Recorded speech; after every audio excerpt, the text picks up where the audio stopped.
বিপদে মুসিবতে সহায়তা করো তুমি, দুঃখ বেদনায় শান্ত নাও তুমি। হারানোর ব্যথা যদি ঘিরে ধরে আমাকে,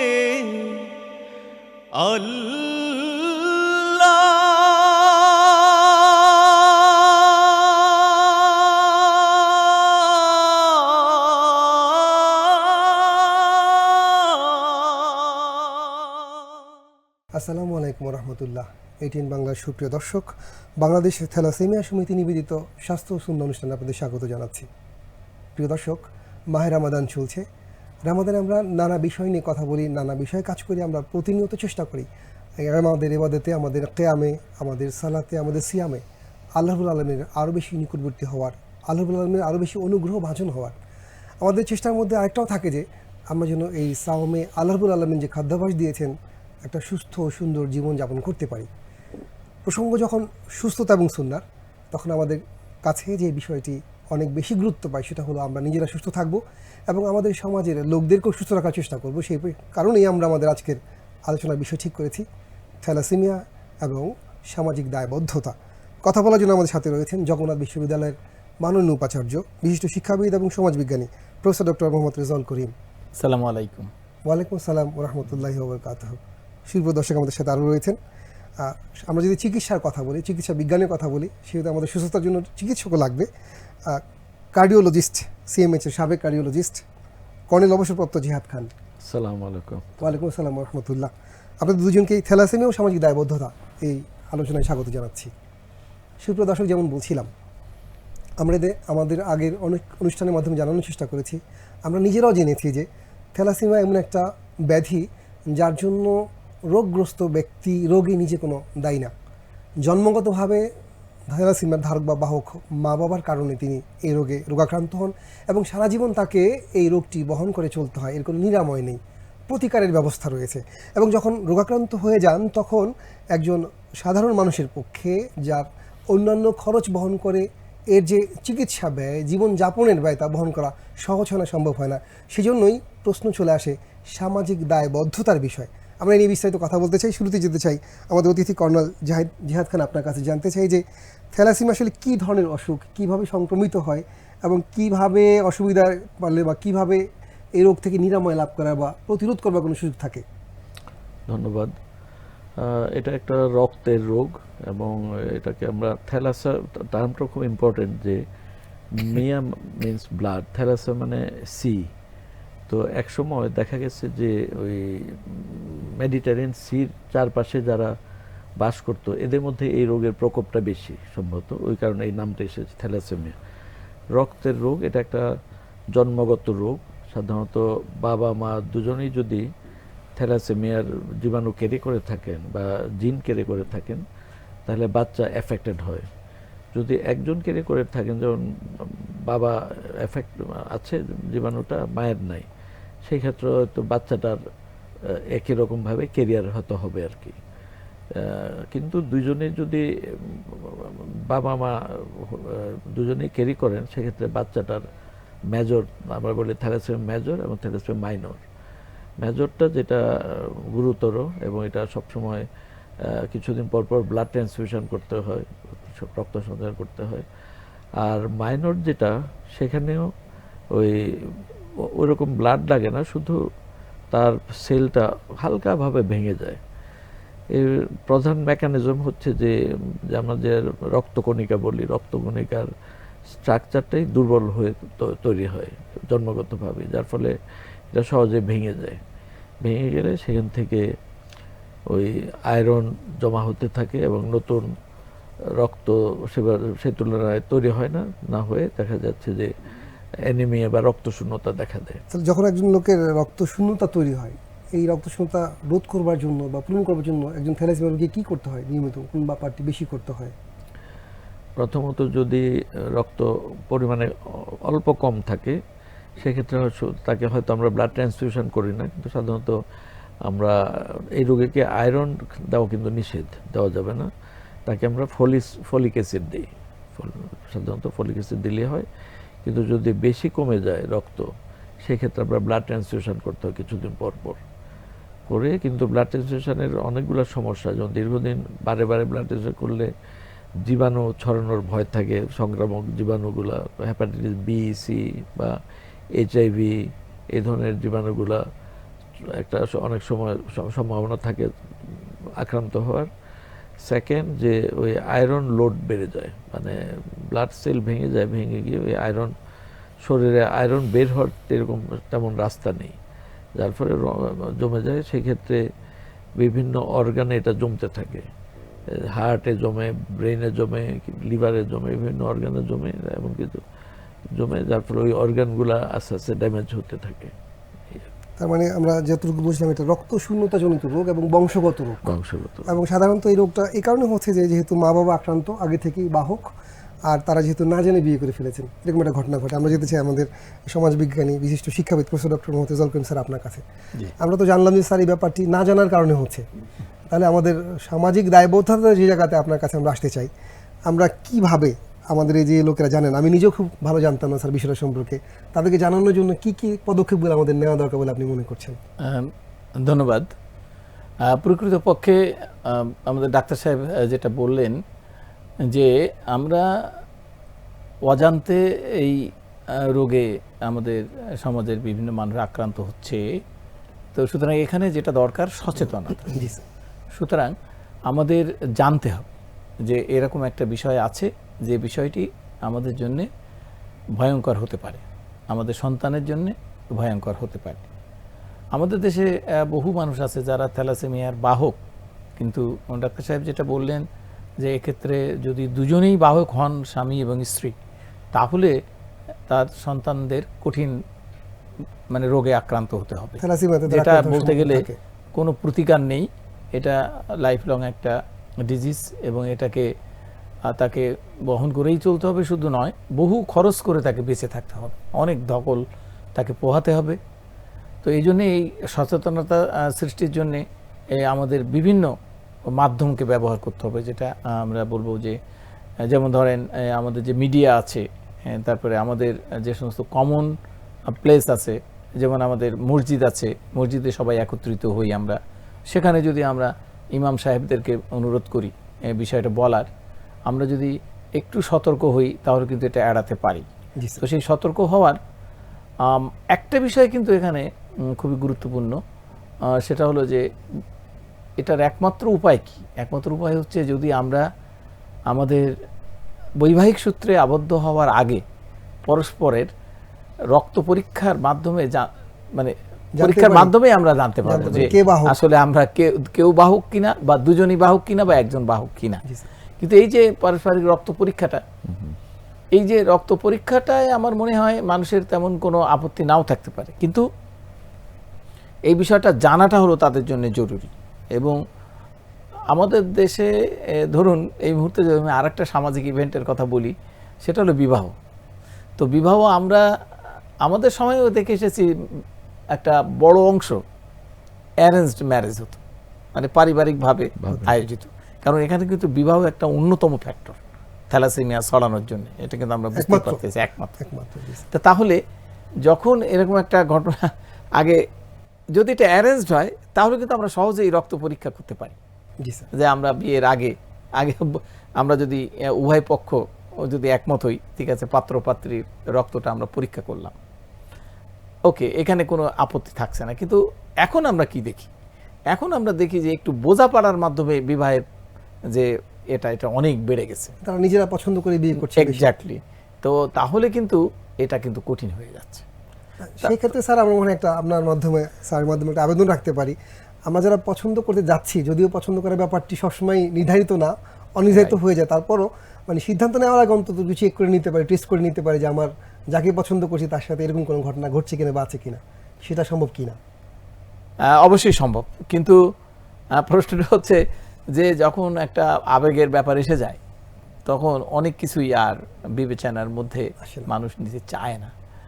আর আমার মনে হয় যে আপনি যেটা বলেছেন, এইটা যদি আমরা বাস্তবায়ন করতে চাই, তাহলে অবশ্যই থ্যালাসেমিয়াকে যদি আমরা প্রতিরোধ করতে চাই তাহলে আপনি যেটা বললেন সেটা আমাদের করতে হবে। যদি আমরা করতে চাই তা আমাদের উচিত হবে অন্তত বিশ্ববিদ্যালয়গুলোকে আমাদের লক্ষ্যে নিয়ে আসা, অর্থাৎ টার্গেট করা। কারণ আমরা জানি যে বিশ্ববিদ্যালয়ে যারা পড়ে তারাই পরবর্তী জীবনে খুব শীঘ্রই চলে যাচ্ছে, আর এটা এমন একটা ক্ষেত্র যেখানে আন্ডারস্ট্যান্ডিং এর পরিমাণটাও একটু বেশি। তো সুতরাং এখানে যদি আমরা ব্যাপক প্রচারণা চালাতে পারি বা তাদেরকে যদি আমরা সচেতনতা করে তুলতে পারি, এমনকি আমাদের বিভিন্ন গ্রুপ আছে, সেই গ্রুপগুলোর মাধ্যমে যদি আমরা ক্যাম্পেইন করতে পারি, তাহলে তারা যদি সচেতন হয় এবং তারা যদি এর যে ডেঞ্জার এটা যদি বুঝতে পারে, তাহলে কিন্তু তারা কিন্তু আপনি যেটা বললেন এটাতে এগিয়ে আসতে পারে। তারপরে আমাদের কি করতে হবে, আমাদের ক্যাম্পাসগুলোতে এই রক্ত পরীক্ষার একটা সহজ উপায় রাখতে হবে। জি স্যার। যে হ্যাঁ, বিশ্ববিদ্যালয় মেডিকেল সেন্টারে বা আমরা কোনো ক্যাম্পেইনের মাধ্যমে রেগুলার, যেমন আমরা ব্লাড নেই, এখন তো ব্লাড কালেক্ট হয় কিন্তু ইউনিভার্সিটিতে রেগুলার ইন্টারভ্যালে, ঠিক একইভাবে যদি কোনো সংগঠন, এই সংগঠনগুলোই যদি এগিয়ে আসে যে তারা দোজ হু আর ইন্টারেস্টেড তাদেরকে থ্যালাসেমিয়া টেস্ট করে দিবে, তাহলেই এইটা কিছু অংশে কন্ট্রোল হবে। অনেক ধন্যবাদ স্যার। আমরা সুপ্রিয় দর্শক চমৎকার আলোচনা শুনছিলাম। স্যারের আলোচনা থেকে দুটো বিষয় আমরা ভীষণ গুরুত্ব দিয়ে নিতে পারি। একটা হলো স্যার বলছেন যে এই বিষয়টি প্রচারের জন্য আমরা মসজিদকে ব্যবহার করতে পারি। রামাদান চলছে সুপ্রিয় দর্শক, আমরা এই অনুষ্ঠানের মাধ্যমে ইমামদেরকে আবেদন জানাতে চাই, আপনারা যখন তারাবির আগে তারাবির সারসংক্ষেপ নিয়ে কথা বলেন, তখন যদি মুসল্লিদেরকে এই বিষয়টা যদি একটু স্পষ্ট করে বলে দিতে চান যে, বা বলে দেন যদি, তাহলে এই ব্যাপারটি অনেকের চেয়ে বেশি ইতিবাচক হবে, সার্থক হবে, যে তারা সচেতন হবে যে তারা তাদের সন্তানদের বিয়ে করানোর আগে, নিজেরা বিয়ে করবার আগে অন্তত নিশ্চিত হয়ে নেবে যে সে নিজে বাহক কিনা, যদি বাহক হয় তাহলে সে যাকে বিয়ে করছে সে আবার বাহক কিনা। এই দুই ব্যাপারটি নিশ্চিত হওয়ার জন্য স্যার আরেকটা কথা বলেছেন, বিশ্ববিদ্যালয় পর্যায়ে আমরা নিয়মিত রক্তদানের আয়োজন করে থাকি, বাঁধন এবং অন্যান্য সংস্থার মাধ্যমে। আমরা এই সকল সংস্থাকে আমি আবেদন জানাতে চাই, আপনারাও রক্ত গ্রহণের পাশাপাশি এটা নিশ্চিত করুন যে সেই জন্য থ্যালাসেমিয়ার বাহক কিনা সেই বিষয়টির পরীক্ষা করে নেয়। এবং আমরা পাশাপাশি এটাও যেন নিশ্চিত করি যে যদি আমাদের কোনো থ্যালাসেমিয়ার বাহক পরীক্ষার মাধ্যমে জানতে পারি, এটা যেন না বুঝি যে সে থ্যালাসেমিয়ার রোগী, যে থ্যালাসেমিয়ার বাহক সে রোগী না, বরং রোগী সে যে থ্যালাসেমিয়ার বাহক স্বামী স্ত্রীর গর্ভে জন্ম নেবে তার সম্ভাবনা রয়েছে। কাজে থ্যালাসেমিয়ার বাহক হওয়ার পরে তাকে সামাজিকভাবে একটু খারাপভাবে দেখার জন্য প্রবণতা আমাদের মধ্যে না হয়। আমরা একটু যেতে চাই আমাদের ডাক্তার জেহাদ খান আপনার কাছে আবারও। তো আমরা তো জানলাম যে আমাদের স্যার বলছিলেন যে আবেগের কারণে আবেগতাড়িত হয়ে আমরা সিদ্ধান্ত নিয়ে ফেলি, তখন আমরা খেয়াল করি না আমরা বাহক কিনা। যদি এরকম ঘটনা ঘটে, দুজনই বাহক, বিয়ে হয়ে গিয়েছে, তখন সন্তান গ্রহণের পরে প্রতিকারের কি উপায় স্যার আপনাকে জানতে চাই। ধন্যবাদ।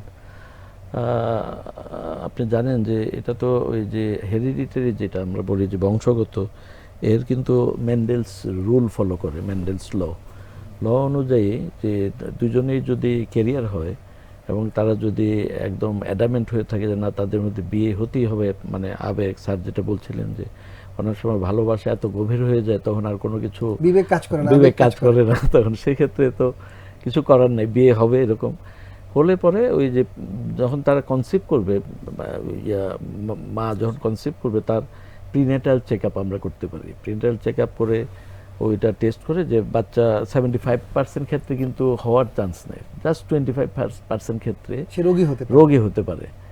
যখন দেখা যাবে যে সে 25% পরে নাই, তাহলে ওই প্রেগনেন্সিটা কন্টিনিউ করবে। আর যদি দেখা যায় যে 25%-এর মধ্যে পড়ে গেছে, তখন সেক্ষেত্রে মানে আর্লি, অন্তত উইদিন 12 উইকস আমরা বলি, 12 সপ্তাহের মধ্যে টার্মিনেট করা দরকার। এটা স্যার 12 সপ্তাহের মধ্যে কি জানা যায় এটা ব্যাপারটা? হ্যাঁ, একদম আর্লি জানা যায়। তাহলে সেক্ষেত্রে কি আমরা এটা বলবো যে 12 সপ্তাহের মধ্যে জেনে সে প্রয়োজনে যারা শরিয়া বিশেষজ্ঞ রয়েছেন এবং মেডিকেল বিশেষজ্ঞ রয়েছেন, দুপক্ষেরই মতামত নিয়ে সে একটা সিদ্ধান্ত নিতে পারে। স্যার একটা বিষয় আপনার মাধ্যমে জানতে চাই, আমরা তো বলছি যে এটার কোনো ট্রিটমেন্ট, মানে এটার কোনো প্রতিকার নাই, কিন্তু অসুস্থ রোগীদের জন্য আপনারা কী ধরনের ট্রিটমেন্ট সাজেশন করে থাকেন? অসুস্থ তো আজকাল তো অনেকটা জিন থেরাপিও ডেভেলপ করছে। আমি যেহেতু কার্ডিওলজির সাইডে, মানে এই ব্যাপারে আমার অতটা নলেজ নেই, লেটেস্ট ডেভেলপমেন্ট কি, কিন্তু যতদূর শুনেছি যে আজকাল জিন থেরাপির মাধ্যমেও চিকিৎসা করা হচ্ছে, করে তাকে হেলদি জিন দিয়ে দেখা যাচ্ছে যে এটা চিকিৎসা করারও একটা মানে বের হচ্ছে। এটা কি স্যার মোটামুটি বলা যেতে পারে যে যদি তারা ঠিকঠাক মতো, মানে ব্লাড সার্কুলেশন ঠিকঠাক মতো হয়, বাকি জিনিসগুলো ঠিক হয়, আল্লাহ যদি চান, তাহলে যতদিন বেঁচে থাকবে সুস্থভাবে বেঁচে থাকতে পারবে, সব কাজ ঠিকঠাক মতো করতে পারবে। তবে যতদিন বেঁচে থাকবে সুস্থই থাকে, কিন্তু তাদের সাধারণত লাইফ এক্সপেক্টেন্সি কম থাকে অন্যদের তুলনায়, কারণ এত ব্লাড দিতে দিতে তার বিভিন্ন রকম অর্গানগুলো ড্যামেজ হতে থাকে, এমন দেখা যায় যে তারা ওই বেশি দিন বাঁচে না এই ইয়াগুলো। আর সেকেন্ড, যখন বেঁচে থাকে তখন নর্মাল ট্রিটমেন্ট হচ্ছে ব্লাড ট্রান্সফিউশন, এরকম যেটা আগেও বলেছি যে থ্যালাসেমিয়া মেজর যদি হয় সেক্ষেত্রে ব্লাড ট্রান্সফিউশনটাই হচ্ছে চিকিৎসা। এটা স্যার কেন করতে হয়? যে ব্লাড সার্কেল ভেঙে যায় যেহেতু বলে? ব্লাড ভেঙে যাওয়ার কারণে ব্লাড কমে যাচ্ছে শরীরে, আর ব্লাড কমে গেলে তো তার বিভিন্ন রকম সিমটম দেখা দেয়, সেই লিথার্জি, উইকনেস, ইনসোমনিয়া, ঘুম হয় না এবং দুর্বল, অ্যাপিটাইট থাকে না, নানা রকম সমস্যা দেখা দেয়, তা চলাফেরা করতে পারবে না, হাঁটতে কষ্ট, নানা রকম সমস্যা, রক্ত কম থাকার কারণে, মানে লাইফ, ব্লাড তো হচ্ছে আমাদের লাইফ, এরকম মানে আলটিমেট ট্রিটমেন্ট হয় কিন্তু স্বাভাবিক জীবন যেমন স্বাভাবিক জীবনটা পারে না। অনেক ধন্যবাদ স্যার। আমরা সুপ্রিয় দর্শক, আমরা শুনছিলাম যে আলোচনাটি বাংলাদেশ থ্যালাসেমিয়া সমিতি আমাদেরকে আলোচনা শোনার আয়োজন করে দিয়েছে। আমরা তাদেরকে ধন্যবাদ জানাই এই কারণে যে এমন একটা অসুখ, যে অসুখ হওয়ার পরে ট্রিটমেন্টের পরেও খুব বেশি স্বাভাবিক জীবনযাপন করবার সুযোগ পাওয়া যায় না, এবং আমরা যারা মা বাবা হব, আমরা আমাদের সন্তানদের ভবিষ্যৎ উজ্জ্বল কামনা করে আমাদের জীবনের সব কিছু সন্তানদের জন্য নিবেদন করতে চাই। সেক্ষেত্রে আমাদের অবশ্যই স্যার, দুজন স্যারই বলেছেন যে অনেক সময় আবেগতাড়িত হয়ে আমরা সিদ্ধান্ত নিয়ে ফেলি, কিন্তু আমি রিকোয়েস্ট করতে চাই বাবা মার পর্যায় থেকে যে আমাদের জন্য আবেগটা সন্তানের ক্ষেত্রে কাজ করে, যে আমাদের এরকম একটা ভুল সিদ্ধান্ত আমাদের সন্তানদের ভবিষ্যৎ জীবনকে ভীষণ দুর্বিষহ করে তুলতে পারে। প্রেক্ষাপটে আমরা যেতে চাই আমাদের আজকের অতিথি শিক্ষাবিদ professor doctor Rezaul Karim sir আপনার কাছে। আপনি চমৎকার বলছিলেন যে বিশ্ববিদ্যালয়ের লোকেরা যারা এখন মাত্র শিক্ষার্থীরা যারা এখন বিয়ে করতে যাচ্ছে, মানে তারা হলো সবচেয়ে টার্গেটেড পিপল, তাদের ক্ষেত্রে স্যার আপনার পক্ষ থেকে আরও কিছু কথা থাকুক, এটা আমি চাই। ধন্যবাদ। আমাদের সন্তানের প্রসঙ্গ আসছে, যখন আমরা সন্তানের প্রসঙ্গ চিন্তা করি তার আগেরটা হলো আমাদের পরিবার গঠন। তো আমরা যদি পরিবার গঠনই ঠিকমতো না করতে পারি, আমি অনেক পরিবারকে আমরা দেখি যেখানে যদি একটি অসুস্থ সন্তান থাকে, তাহলে সেই পরিবারের ধরো সারাটা সময়, মানে তার যে জীবন সামনে যত সময় এই পরিবারটি টিকে আছে, সেই পরিবারের হাসি, আনন্দ, প্রাণোচ্ছলতা, এটা কি আর থাকে? আমরা জানি। তো সুতরাং আমরা নিশ্চয়ই চাই না যে আমরা কেউ এরকম একটা পরিবেশে পড়ব। আজকে যারা আমাদের বিশ্ববিদ্যালয়ের ছাত্রছাত্রী আছে, যারা হয়তো স্বল্প সময়ের ব্যবধানে তাদের বিভিন্ন পরিবার গঠন হবে, তারা যদি এই ব্যাপারে যদি একটু সচেতন হয়, তাহলে এই পরিস্থিতি তারা অবশ্যই এড়াতে পারবে।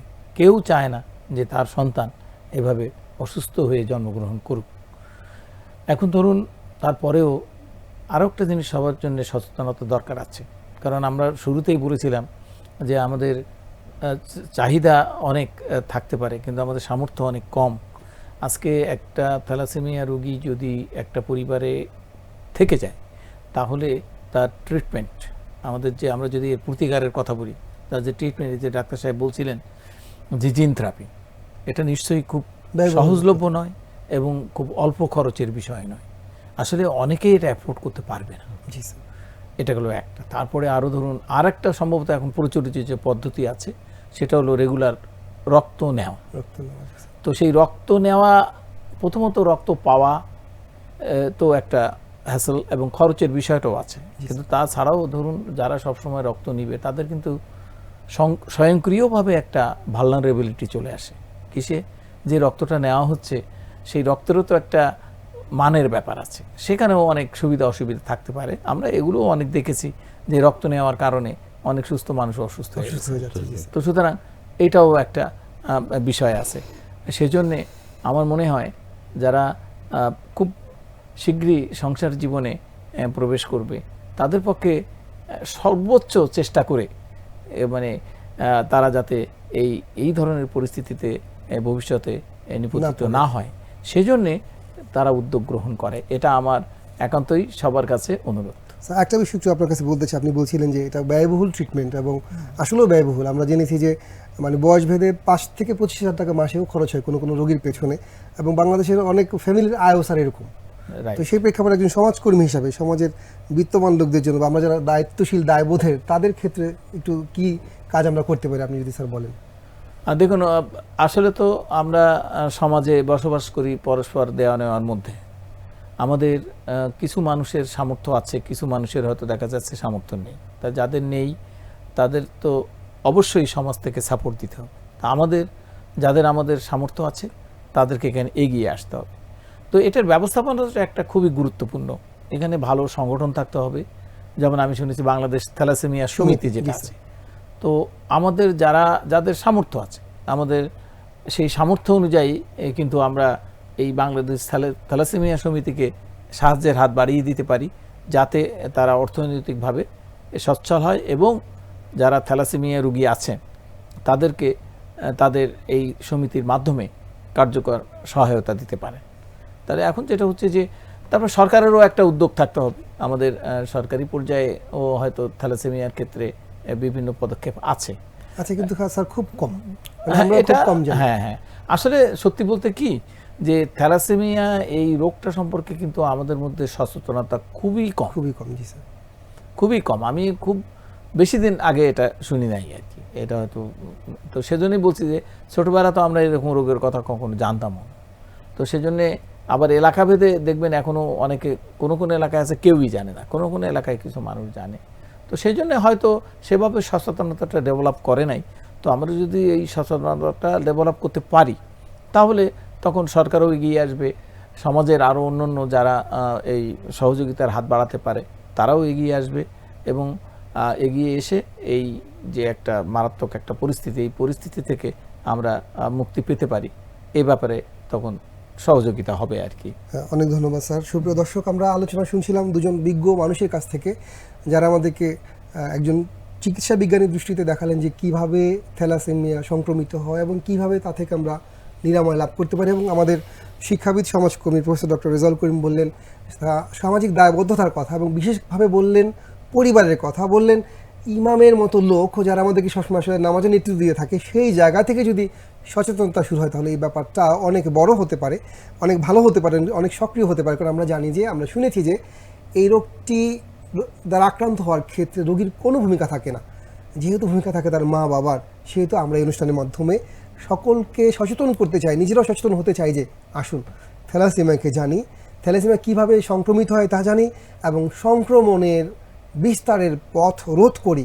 কারণ আমার সন্তান সমৃদ্ধ হবে, স্বাস্থ্যবান হবে, ভালোভাবে টিকে থাকবে, এই স্বপ্ন নিয়ে আমরা প্রত্যেকটি মা বাবা কাজ করে থাকি। আর আমাদের আবেগের কারণে, ভুল চিন্তার কারণে, সচেতন না হওয়ার কারণে যদি তার ভবিষ্যৎ বিঘ্নিত হয়, এভাবে বিপর্যস্ত হয়, তাহলে মা বাবা হিসেবে আমাদের ক্ষমা করার জায়গা থাকবে না।